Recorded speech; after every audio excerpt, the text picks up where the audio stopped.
Bismillahirrahmanirrahim. Assalamualaikum warahmatullahi wabarakatuh. Good morning, all students. Nice to meet you again. Today, we come to chapter 9. The topic is, it would be better if blah blah blah. Okay, now we are going to study one of kinds of reading text is a statutory exposition text. The skill we develop in this text, the first one is reading for getting specific information. In this part, we just scan the text if you get the information. The second one, reading for the child information. We just skim the text. And the last one is reading between the lines. We read the text intensively.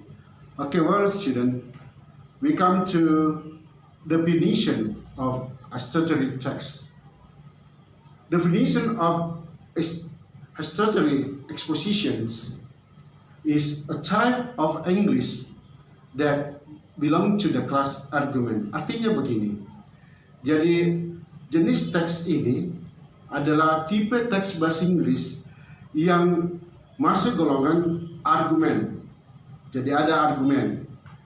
Berikutnya, a statutory exposition is type of English text that influences the reader. Jadi teks ini adalah jenis teks bahasa Inggris yang mempengaruhi pembaca to do something, untuk melakukan sesuatu, or act in a certain way, dan bertindak dengan cara tertentu. Okay, the second one, atau B, apa tujuan dari a statutory exposition? Or the purpose of a statutory exposition is to presenting and influencing the reader that should be so and should not be. Tujuan dari a statutory exposition adalah untuk memaparkan dan mempengaruhi pembaca bahwa seharusnya demikian dan seharusnya tidak demikian. Generic structure of statutory exposition. 1. Thesis. The contents of thesis is introducing to main idea of an effect of event that will be raised or discussed. Thesis, definisi tentang pengenalan ide pokok penulis tentang suatu gejala atau kejadian yang akan diangkat atau dibahas. Saya ulangi, tesis berisi tentang pengenalan ide pokok atau main idea penulis tentang suatu gejala atau kejadian yang akan diangkat atau dibahas. Bagian dari tadi yang pertama, kita masuk ke yang kedua, arguments. The contents of arguments is the opinions of the writer that support the main idea. The more opinions the author write, the more attractive a statutory exposition text, because readers tend to believe even if there are many opinions. Artinya apa? Isi argumen adalah pendapat dari penulis yang menunjang ide pokok. Lebih banyak pendapat penulis, lebih menarik teks statutory itu, karena pembaca yakin dan percaya bahwa kejadian itu mengandung banyak pendapat.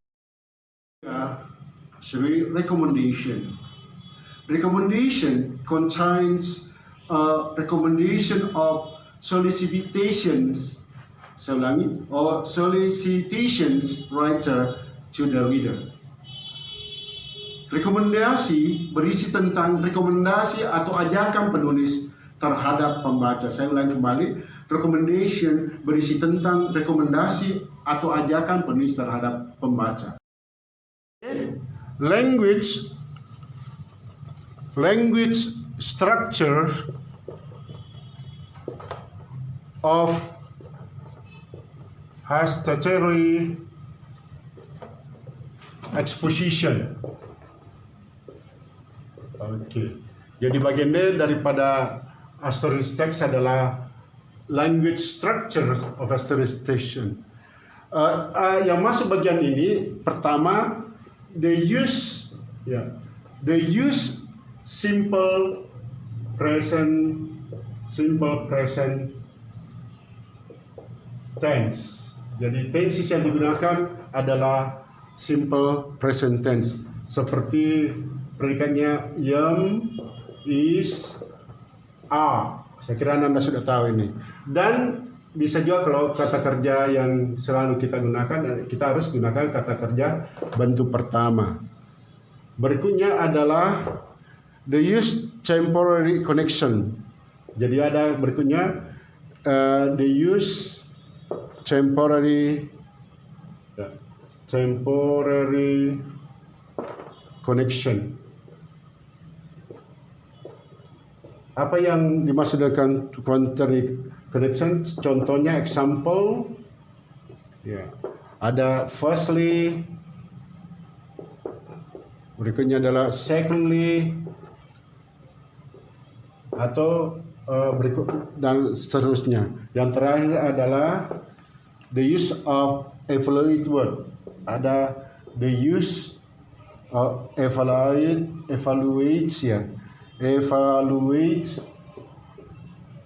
words. Ini yang dimaksud dengan evaluate words. Contohnya di sini saya kasih samples, importantly. Ini artinya penting. Yang berikutnya adalah valuably atau berharga atau bernilai. Dan terakhir adalah trustworthy atau percaya. Oke. Inilah bagian dari language structure of Hortatory Exposition. Yang pertama, saya ulangi, the use of simple present. Jadi kita gunakan tensi simple present dalam ini, yang dimana ada am, is, are, dan verb one. The use of temporary connection, example, firstly, secondly, thirdly, etc. The use of applied words, example, importantly, penting, valuably, berharga, trustworthy, percaya. Okay. Now we come to real general structure of Hortatory Exposition.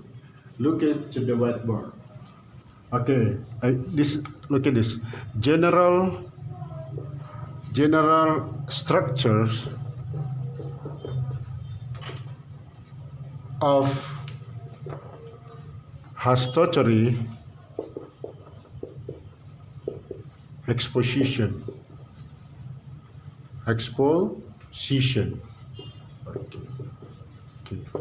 Okay. I'll give you line. Thesis. Sebenarnya saya sudah jelaskan tadi, tapi baiklah saya kembali memberikan dalam bentuk sederhana tentang general structure of Hortatory Exposition. Di tesis yang pertama ini menyangkut tentang isinya itu announcement. Announcement of issue. Okay. Jadi tentang isu yang dibicarakan. Yang berikutnya adalah kita temukan di situ ada main idea. Anda sudah mengetahui tentang my neighbor ada di paragraf pertama dan baris pertama atau baris kedua. Kita sudah pelajari pertemuan sebelumnya. Oke. Ada juga event, ada juga kejadian. Oke. Tesis sudah. Nah, sekarang kita ke argument karena jenis teks ini Hortatory Exposition ini masuk kelas argumen. Ada argumen. Argumen itu tentu ada opinion, ada pendapat. Pendapatnya siapa? Pendapat of the author. Pendapatnya penulis. Yang bagian ketiga adalah recommendation.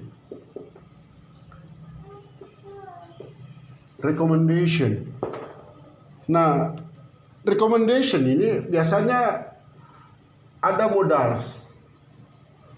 Ini modals biasa jenis modal yang biasa muncul adalah kata should, seharusnya. Modals yang mengarah ke suggestion. Atau menyarankan sesuatu hal yang dibicarakan. Oke, saya kira untuk general structure of story sudah cukup. Mungkin ini menjadi bahan yang berguna bagi Anda mengetahui bagaimana isi atau kandungan dari Hortatory Exposition. Sekalian untuk lebih memahami lebih detail lagi tentang general structure, saya akan berikan modelnya. General structure itu dalam bentuk teks atau sketsa dari teks dari Hortatory Exposition. Oke, lihat ke papan. Saya tuliskan.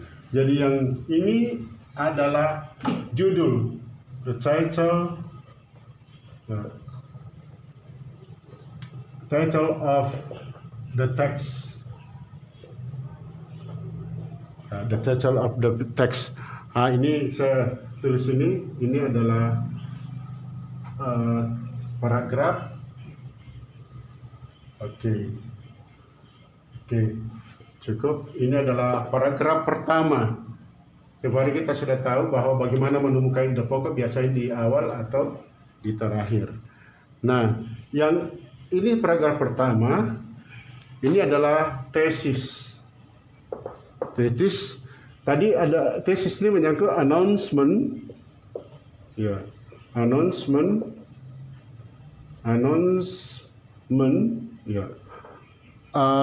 isu atau juga adanya main idea. Seperti saya checklist di sini. Oke, saya gambarkan lagi paragraf model sketsa dari paragraf lain, paragraf kedua. Oke, cukup. Ini ada paragraf ketiga. Ini lari masuk ini. Oke, cukup. Oke. Nah, paragraf 1, paragraf 2, paragraf 3. Paragraf 2 and paragraf 3 atau paragraf 2 dan 3 itu ada argumen. Oke. Arguments ini menyangkut tentang apa? Tadi opinions of the author. Jadi dalam argumen ini adalah pendapat dari penulis. Itu untuk paragraf kedua dan ketiga menyangkut argumen. Ini paragraf terakhir, saya tulis lagi satu paragraf atau paragraf keempat terdiri beberapa kalimat. Jadi paragraf itu Anda sekalian terdiri dari beberapa kalimat konsens some sentences. Ini paragraf keempat. Ya, paragraf ini adalah paragraf keempat menyangkut tentang apa tadi? Betul, recommendation.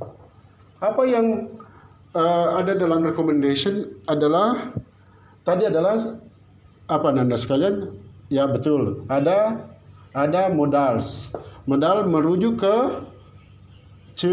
apa ya? Apa tadi Nanda sekalian? Ya, merujuk ke apa? To express apa? Suggestion.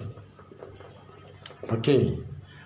Saya ulang kembali bahwa ini adalah sketsa satu teks. Terdiri dari 4 paragraf. Di atas ini adalah judul dari teks. Paragraf pertama, di mana ada mengenai apakah di paragraf baris pertama atau kalimat terakhir atau baris terakhir menyangkut tentang tesis yang di dalamnya ada announcement, isu, dan ide pokok. Paragraf 2 dan 3 itu adalah argumen. Di dalamnya ada pendapat dari penulis, dan terakhir ada paragraf keempat recommendations. Ya, itu ada modals. Modals tadi itu adalah apa ya? Tadi Anda sekalian, ya betul. Kita biasanya muncul adalah kata should, seharusnya tidak dilakukan atau seharusnya dilakukan. Saya kira untuk sketsa dari jenis teks Hortatory Exposition ini sangat bermakna dan berguna bagi Anda untuk mengetahui lebih baik lagi untuk mengenai lebih jelas tentang Hortatory Exposition text. Kalian, kita sudah mempelajari dari awal tentang jenis teks Hortatory Exposition, mulai dari definisi sampai terakhir tadi ada tentang sketsa dari jenis teks ini. Nah, sekarang Anda untuk lebih memahami lebih jauh lagi tentang jenis teks ini, akan saya berikan tugas. Tugas itu ada di buku paket kalian, Pak Way to English untuk SMA kelas 11 peminatan, di halaman 157 158.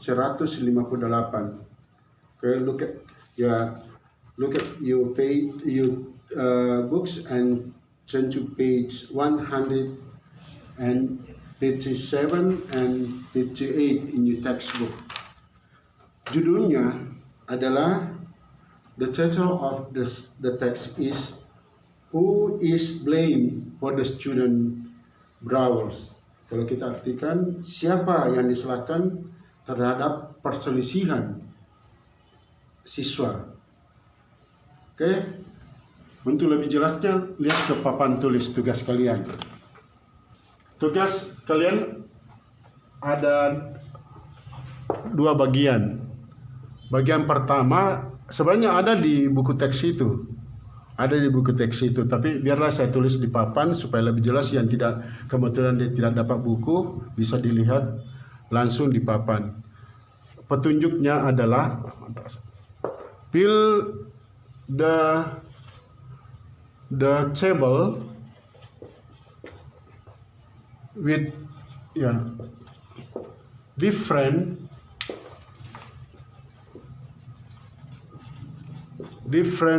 rules of parents, school, and society. Jadi ada 3 peranan orang tua, sekolah, dan masyarakat. Jadi bagannya ada di buku paket sebenarnya, biarlah saya tulis balik. Jadi bagannya seperti tabelnya seperti ini. Ini coba perhatikan. Nah, ini saya bagi 3. Oke, yang di sini adalah parents, idea, pendapat orang tua. Nah, yang tengah ini schools, idea, ini pendapat di lingkungan sekolah, dan terakhir ada society ya, society idea, ya, ada pendapat masyarakat. Anda mencari bagaimana pendapat orang tua di dalam buku di teks yang saya bacakan tadi, yang saya perintahkan tadi di halaman 157 198. Anda tulis di sini bagaimana pendapat orang tua tentang perselisihan siswa, dan di sini schools idea ini bagaimana pandangan sekolah terhadap perselisihan siswa dan pandangan masyarakat tentang siswa. Itu adalah bagian B. Tugas yang terakhir, maaf, itu adalah tugas A. Sekarang kita pindah ke tugas B. Tugas masih kalian bisa dapat jawabannya di buku teks. What are the underline words? Oh, sorry, tidak ada. What the underline? What do? Ya, underline words refers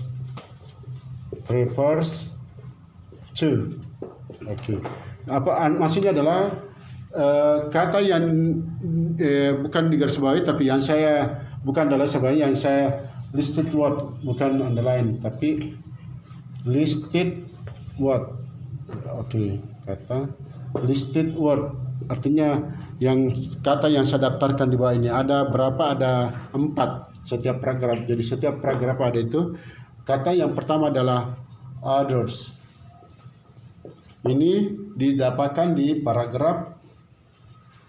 Kata ini didapatkan di paragraf 1. Yang kedua didapatkan di paragraf kedua. Maaf, saya kasih ambil spidol. Ya, di paragraf 2 ada kata them. Itu didapatkan kata ini didapatkan di paragraf 2 atau paragraf 2. Yang ketiga adalah kata it's. Oh, sorry, supaya jelas. It's. Ini didapatkan di paragraf 3. The last one is the word, ya, 4. Kata them. Ini didapatkan di paragraf 4. Baik, Anda sekalian, Anda sudah mendapatkan tentang salah satu teks dalam bahasa Inggris, yaitu Hortatory Exposition text. Mulai dari definisi sampai terakhir ada tugas A dan B. Sebenarnya ada di buku teks kalian halaman 157 dan halaman 158. Tugas itu kalian tulis di kertas lembar, kirim melalui Google Classroom yang kalian dapatkan nantinya, dan tugas itu menjadi bagian bahwa kalian hadir pada hari ini. Jelas? Oke, saya kira cukup pertemuan hari ini. Nanti kita lanjutkan pada pertemuan yang dengan tugas-tugas yang lain. Terima kasih. Wabillahi taufiq wal hidayah. Assalamualaikum warahmatullahi wabarakatuh.